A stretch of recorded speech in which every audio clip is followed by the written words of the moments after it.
السلام علیکم ورحمۃ اللہ وبرکاتہ۔ الصلاۃ والسلام علیک یا رسول اللہ وعلی آلک واصحابک یا حبیب اللہ صلی اللہ تعالی علیہ وسلم۔ ماں جنت ہے تو بیٹی رحمت ہے، اور بیوی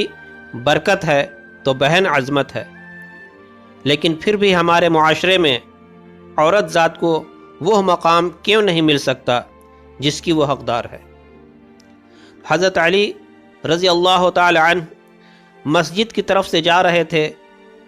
کہ آپ نے دیکھا کہ ایک شخص اپنی بیوی پر غصہ کر رہا تھا، اس کا مذاق اڑا رہا تھا، اسے گالیاں دے رہا تھا۔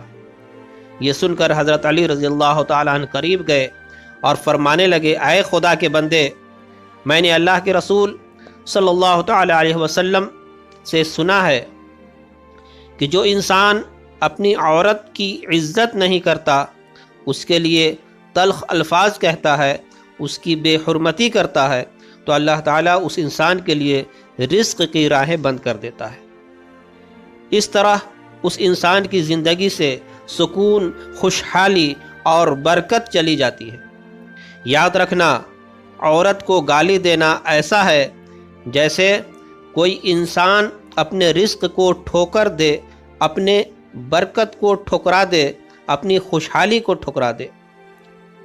تو حضرت علی رضی اللہ تعالی نے پھر فرمایا، میں نے اللہ کے رسول صلی اللہ تعالی علیہ وسلم سے سنا ہے کہ جو مرد اپنی عورتوں پہ ظلم کرتے ہیں، ان کی عزت نہیں کرتے ہیں، تو روز محشر ان کے نامہ اعمال کھولنے سے پہلے وہ فرشتے جو انسان کے کندھوں پہ بیٹھ کر ثواب اور گناہ لکھتے ہیں، وہ چیخیں گے اور اللہ سے کہیں گے کہ اے اللہ، یہ وہی انسان ہے